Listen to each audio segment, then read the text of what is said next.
Welcome to the Hard Lessons podcast. I'm your host, Charlie, founder of an Oakville-based construction company. Each week, we dive into the world of business, personal development, and the entrepreneurial journey. We'll be talking with successful business owners who've been in the trenches and learned those hard lessons. Whether you're just starting out or looking to take business to the next level, you're in the right place. Join us as we turn hard lessons into stepping stones for success. Welcome back to the Hard Lessons podcast. This week we have Lukas joining us out of Washington, D.C. I've got to know him, quite a big real estate portfolio, real estate team that he runs, developments, along with the landscape business recently purchased and growing very quick. Lukas, I can't wait to hop into things and appreciate your time hopping on here today. Excited to be here and share a little bit about my story. Awesome. So if you don't mind, let's start there. Where do you start off? How do you get to where you are today? And we'll go from there. Yeah, so starting from the beginning, good place to start. I grew up right outside of DC in Silver Spring, Maryland, and had been local to this area my whole life. After I graduated college, my dad had owned a landscaping business my whole life, so I grew up mowing lawns and putting down mulch in the summer. Throughout school, I had a few properties that I would mow on the weekends when I was in high school and college. So, and my dad's business was, mostly a maintenance business.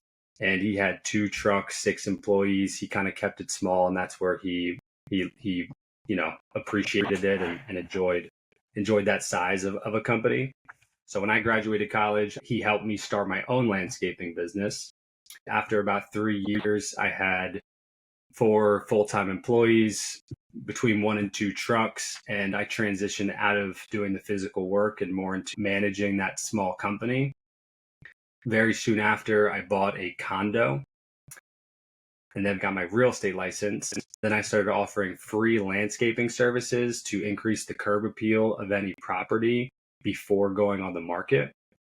And so that started working well. I started to sell some of my landscape clients' homes with free landscaping before listing the home for sale. I started to help some friends and family because I was local to this area. And at that time, I was a lot more passionate about real estate and didn't really know how to manage a landscaping company and break into a completely different space. So I ended up hiring a business broker, selling my landscaping company, and getting into real estate full time. My first year in real estate full time, I sold $10 million worth of real estate, then 15, then 20, then 25. I hired an assistant and then an agent and slowly built out my team to where it is today. 14 people. That's a combination of agents and staff. To bring the story full circle on the landscaping side of the house, my dad was going to sell his landscaping business in the beginning of 2023. I ended up purchasing his business from him. And then in 2023, I doubled the size of the company. And this year, we doubled in size again, a local landscape company. Right on. And why was it you're wanting to go back into the landscape after being so successful with the real estate stuff? Why not continue pushing that side of what you do? Yeah, I'd say that, when I first sold my landscaping company, I was like 24, 25 at the time and didn't know too much about management or business in general. I'm learning and growing like we all are, but I was just managing my real estate team. I had transitioned out of sales in 2023 and I had a better understanding of business in general. Landscaping is an industry that I've known really well since I grew up in it. I saw a lot of overlaps between real estate and landscaping and how I could leverage the 2 companies to work together and help get the same client base from one business into the other.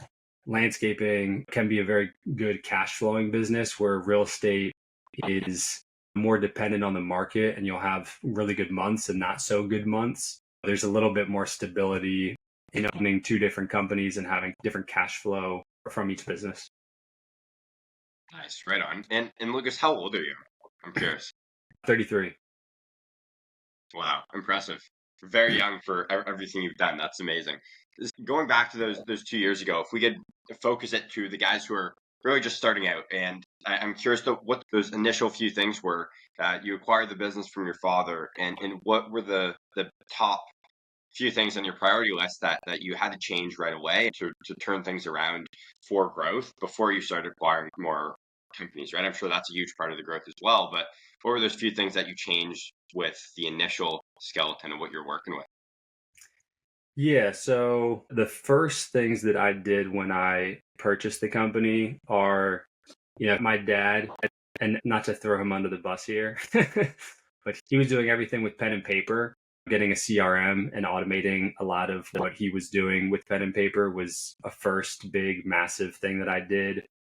His employees didn't have uniforms, and there wasn't, a big company culture. So I also kind of dove right into that and got everyone, uniforms.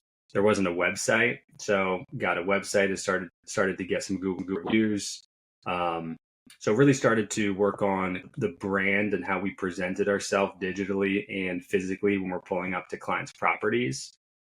A lot of the equipment needed to be updated, and then processes and automations with regards to how are we servicing the equipment and how are we, reaching out to clients and following up with clients. A lot of what I learned in the real estate space and building that company is I kind of nerd out on the, systems and operations of businesses. So those were the immediate focuses of the landscaping company.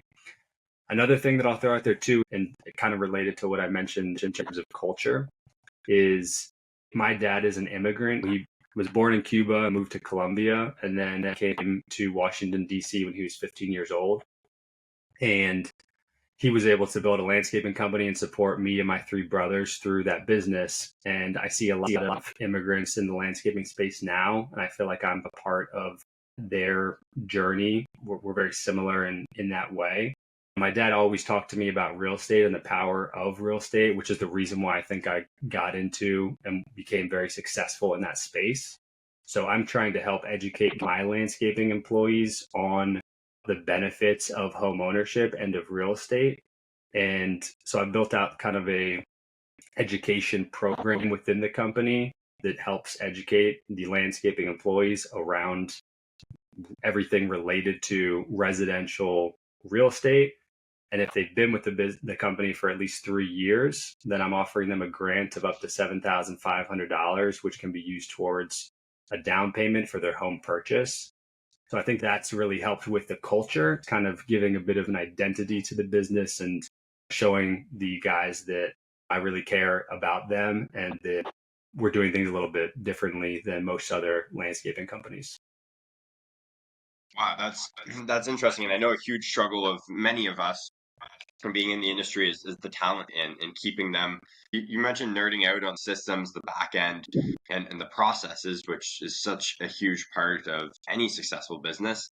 I'm curious, in terms of management, where were things when you came in, and where did you have to get things to? Were you promoting within to get operations managers or PMs, or were you bringing those guys in? And if bringing them in, what were you looking for? What did the hiring process look like? Yeah, so I, from day one, did not want to be forward facing with clients in the landscaping company. So I hired someone for sales and someone for the office and had to build out everything with regards to their onboarding, training, salary, job structure, and compensation. I mean, those are some of the documents and systems I wanted to build out so that as we continue to grow, all of that is written down and we have a process for every part of the company. But yeah, that was challenging and it's still not where I'd like it to be. Still a work in progress for sure. The two people I brought on immediately were someone in the office, and I used Indeed to find both hires for the office and for sales. In terms of field management or project managers, does the sales guy help out with that, or how is that structured? Yeah, so the first year, the person in sales was doing project management as well. And now we have two people in sales and two people in production. So, we've gotten to the point where we have just more personnel because the company's gotten bigger and we're able to pay people to do those roles. I think that I'm learning a lot about, it's only been really 2 years of me getting back into landscaping, and my dad had a really small company. So I've had to learn how big companies are structured and the best way to structure my company to be similar to these other big successful companies. A lot of what I did in the real estate space is learn from other people and try to surround myself with people that are smarter than me and just pick their brain and do the same things that they're doing. So that's a lot. That's a lot of what I'm doing in landscaping now. I'm curious your thoughts on that because we've struggled with it. To give more context, we basically doubled this year of our size and numbers. In the spring, That's amazing. it was awesome. We were able to promote from within in terms of managers, and it was great. They cared, and we knew the person, how to structure their roles, and how they work, KPIs for their position. They got a different opportunity, which is great for them. But since then, we've gone through 2 or 3 managers, and it's obviously it's all back on me. It's my fault whether I did a shitty job at hiring them or not vetting them. And we've seen both sides of the spectrum. The organization and clients love them, but in the field they don't know what they're doing and they lack work ethic. Or we've had some guys, their work ethic is nuts, but they're just like a tornado and blow everything up as they go. If there's any, I guess, your process for bringing those higher up guys on, like bringing a field labor or lead hand or foreman on is one thing, but these are very key roles and are a huge part to a company's success, right? And with this, I will add is it hasn't been consistent, and our customer satisfaction has never been so low because I used to do all this. I think it's just not the consistency of having people. Any thoughts on this, and what have you done to avoid issues like that? Good question. I think one of the biggest focuses on my end in both my companies is finding great people. And that I'm realizing the bigger I get is where my time is probably best spent, because not only are they going to come in and do great work for the organization, but they're also going to, help promote and grow the culture, which are incredibly important. So I think incentives are massive. Going back to what I mentioned in terms of learning and trying to mimic people that are more successful than me, I hear over and over again the power and benefit of creating incentives and having specific key metrics that the people in your company can track so that they know if they're on the right path to hit the goals that you've set up for them and that they're incentivized to do so. So in both my companies, we have different games that we've set up that will help keep everyone focused on different parts or weaknesses of what we're doing. For example, we have truck cleanliness was something we really wanted to dive in on. For 1 month, we had a grading system of how nice your truck was kept. And if you got a certain grade, then your crew was entered into a raffle at the end of the month. Each team member in that crew would get a prize somewhere between $100 and $200. It was like a Bluetooth speaker, AirPods, smokeless fire pit, things that get the guys kind of excited, and have everyone aligned on working on this specifically so that we can get a fun, exciting prize at the end of the month. Truck cleanliness is a basic example. What you alluded to is bigger picture stuff. I do think that if you create a specific goal for it, you can incentivize the people on your team very well. Another thing that I'm doing is what I'm working on right now is I've been in landscaping for 2 years, and I'm looking to bring on someone to my company that has been doing this for 10 or 20 years and has helped a bigger organization scale and knows the plan of how to get a company that's around my size, 2 million in revenue, to 10 to 15 million in revenue. And so I'm going after and recruiting that type of a key leader to come in and give up control of the business to allow them to grow it. So I think that, again, finding people is a big part of what I'm doing. If I can find someone who's a lot smarter than me and incentivize them appropriately, because if they're bringing my company from 2 million to 10 or 15 million, I want them to have an upside on that growth and it to really be meaningful. And that type of a person, if they're at a company with a salary, they don't have much upside, because that's not how their contract is structured. They're not going to get that at their current business. Those are the kind of strategic hires that can really be helpful in, in pushing growth, with the caveat of I also want it to be a genuinely good human being that's going to add value to the culture as well, because that's in my mind, those two things have to, to work for me to want to bring someone on the team. Interesting. And that's funny because we've experienced people like that. It's probably, again, back to me of not vetting them enough or not having my eyes opened enough. But like, how do you manage someone like that, and how long of a leash to give them before they just run and change everything, blow things up, because that's what they feel is needed to get you to the 10, 15 million. Like you said, the culture suffers, the client experience suffers, all this stuff is changing, it's blowing up. It's supposed to be good. You're sold on it being good. The type of person like that who's going to do that is a very intense individual, and there has to be a big reason why they're not doing it for themselves or for their own business. Managing on that scale, what are big things that you've done, whether it's the landscape business or also your real estate stuff?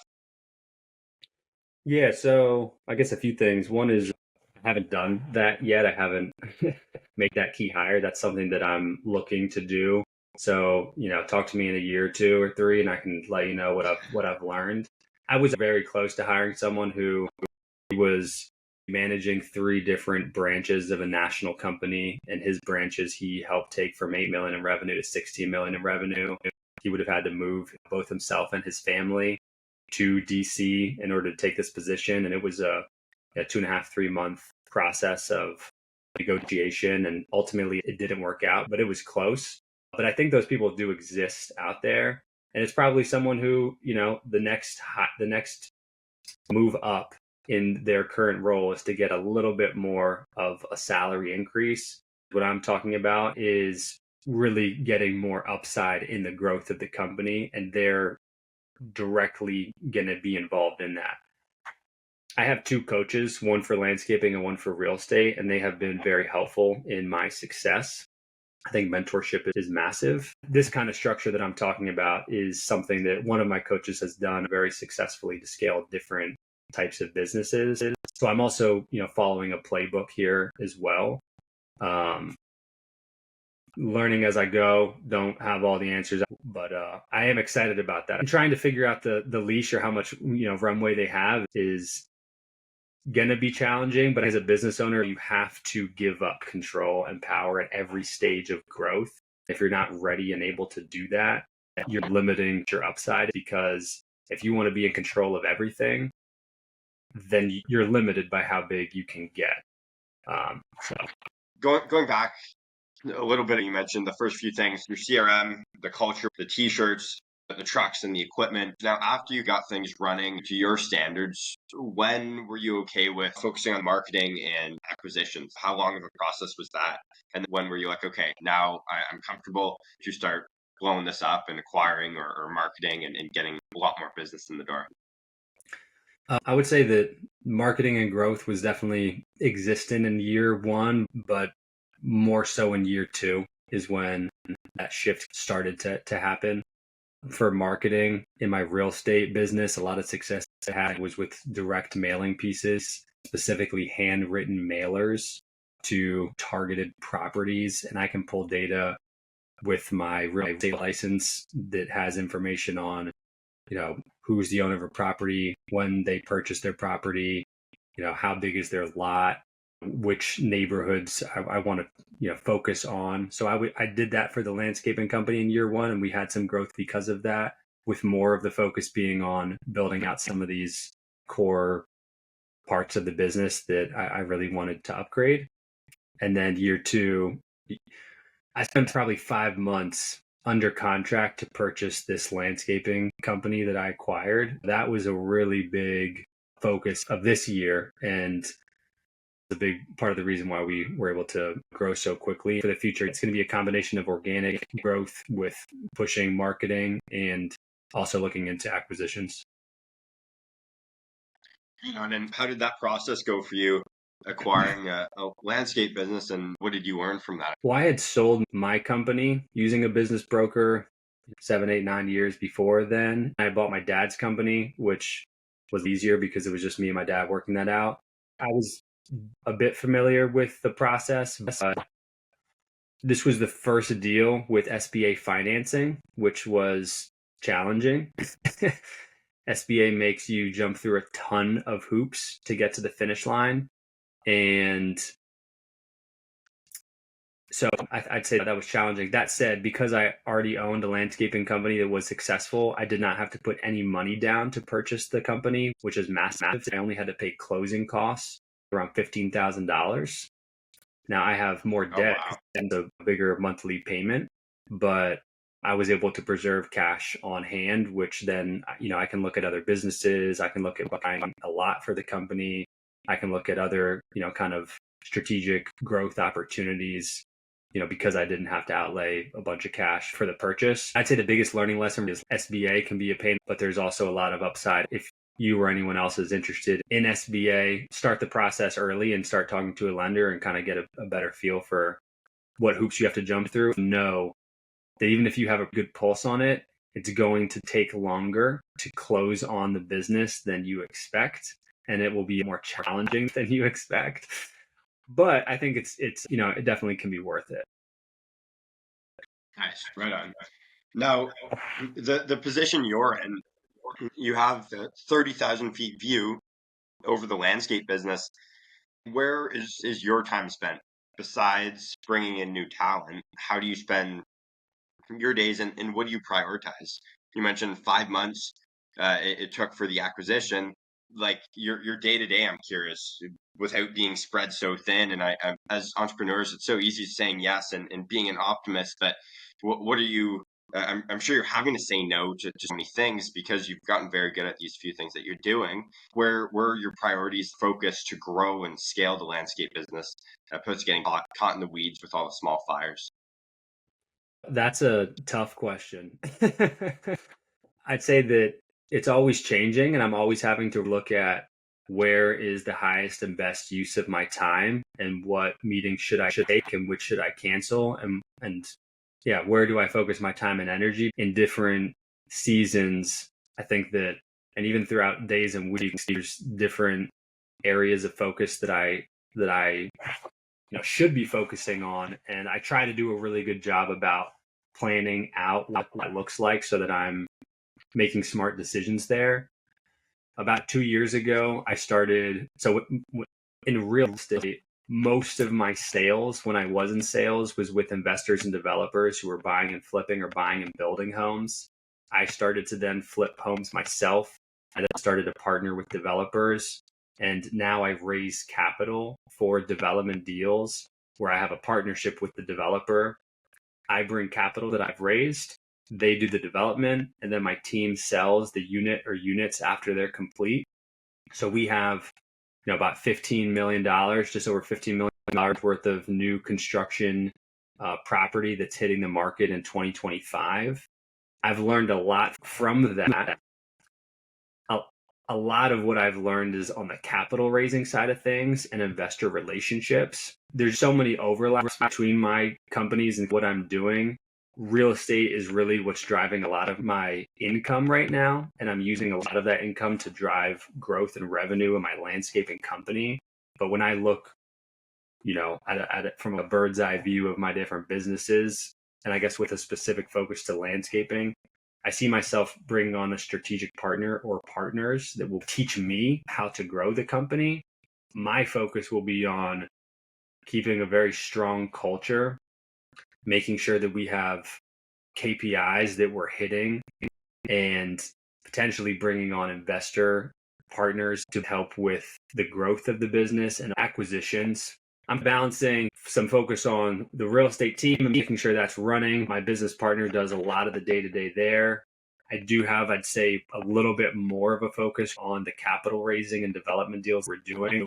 And then on the landscaping side of things, it's how can I use what I'm doing in real estate to leverage the landscaping company and then how can I find some really strong key people to come into that business and help it run.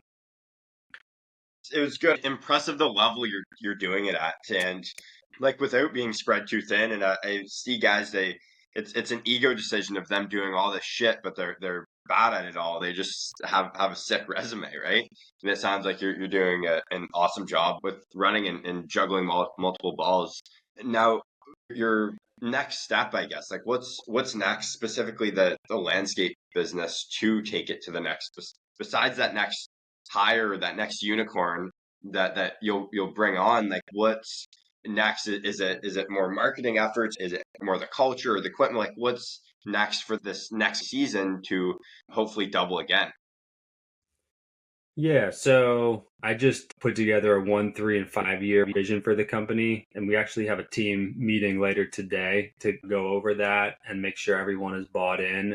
We're talking through what our biggest challenges are going to be and getting feedback from everybody on the leadership team to make sure that we're all aligned. I think that I've done enough forecasting and goal setting in my career so far to understand that goals are very helpful in creating a vision and creating specific, tangible targets for you to hit. But once you hit them, what happens next is you probably set another goal that's exciting and that's driving that culture and that good energy and ambition. I could tell you my 1, 3, and 5 year goal, it's to get pretty big and it's to maintain a really strong culture. That's really it at its core. Then it's just finding the right people to do it and making sure that we have the capital as well and that we're trying to move with growth, but at a pace that is not going to have us move too quickly and not be able to maintain the culture or the cash flow to support the company. And like talking about culture being your priority, how do you maintain that? Like as an owner, it's huge, your presence and the respect of you among the guys in the field, but also your leadership team. You're bouncing in and out all the time. It's not like you're in the office 24/7. These meetings you just mentioned are probably a huge part of it. But what else? You're the owner, and I feel that can lack if your presence isn't there all the time. I think there's some truth to that. I do want to be present to a certain extent, and I want to make sure that I'm driving what I'd like to see in a strong, positive, collaborative culture.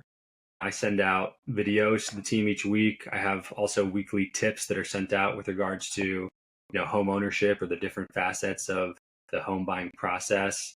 I think that everyone in the company has seen our growth and how it's affected them. One of which I mentioned earlier was the monthly challenge where there is an incentive and everyone has an opportunity to get a prize at the end of each month. So those little things add up, and I think people notice them. It doesn't have to be me, Lukas, leading the charge from the front, or that is like the face of all these good things are happening and everyone needs to give me credit for them. I want to share the credit with everyone and have everyone chime in with different ideas and, collaborate to help with improving the business, both from a revenue and profit perspective, but the culture perspective. I do need to be there, be a visionary to a certain degree, but I also think there's a lot of smart people out there, and I'm not the smartest person in the room. Getting other people to have a leadership role and help with different facets of the company is really important, but doesn't all fall on me either. Interesting. Now, back end stuff, CRM. What did you find that worked best for you guys? Yeah, so we started with a Jobber and now we're using Service Autopilot. We kind of looked at different CRMs and a lot of them have different pros and cons. At this point, we don't want to switch again because switching was a lot.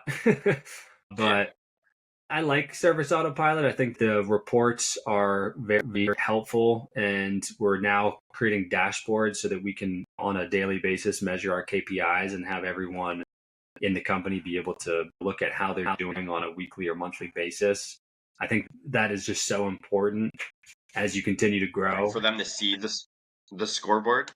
Exactly. For everyone to see their scoreboard, and their scoreboard being whatever it is that we want to make sure that they have a focus on and they're incentivized to do well. If their scoreboard is telling them, you're winning or you need to step it up. Your sales team, what does that structure look like to keep them motivated and fired up, whether it's compensation or just their daily structure? I know every company has done it completely different that I've talked to. How have you structured both of your sales guys? It's a combination of a salary with bonuses, and the bonuses are based on, how much revenue to bring into the company, but there's also some metrics around how profitable their jobs are.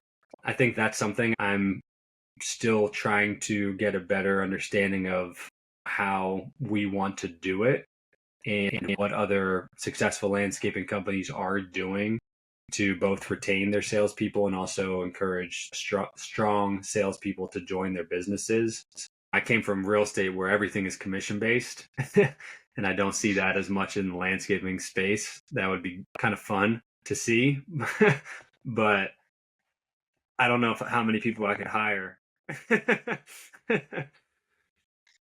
I think there's guys out there that if they see the upside to it and are confident in their performance, it's always going to be a win for them. I would love to hire strictly commission-based salespeople because they will do really well if they're a great salesperson, and the company will do really well. I would not want to limit anyone's upside. If they're able to sell a ton of work and the work is profitable, you can make however much you can make. A great structure, in my opinion. How do you find looping back the profitable side of it? I think that's huge as well. And that's honestly been on my list to dive into a little bit. I haven't figured anything out that is close to working. Where are you at? I know we have a minute left. My last question, Ben. I'm curious how you've I know that's huge. Anyone can sell something if you're half the price, right? So the question is, how are we tracking? The profitability, how does that come back to the sales guy and part of his compensation? If you can sell a massive job, but it's not profitable, they shouldn't be getting the same amount as if you're making your proper margins on it, right? Yeah, so that's what I'm working on building out, is a clean, identifiable structure that outlines based on how profitable the job is and how much revenue it brings into the company. This is what you're walking away with. I don't have something super clear for you yet. That's another one of those Sounds like we need to schedule a call for a year from now. Right? Yep, exactly. Awesome, Lucas. Listen, it was good talking shop with you. It's super impressive what you're doing, and hopping into something that's quite new is very cool, and I'm sure very exciting for you. We'll definitely keep in touch. Where can people find you if they're wanting to check out some of your work? The easiest way to connect with me is my email, and that's just my first and last name at gmail.com. Lukas, Lukas. My last name is Iraola, Iraola at gmail.com.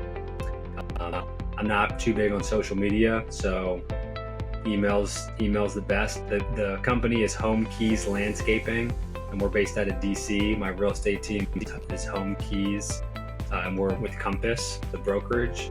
So you can also find me by looking that up as well. Awesome. Sounds good. Thanks again for your time.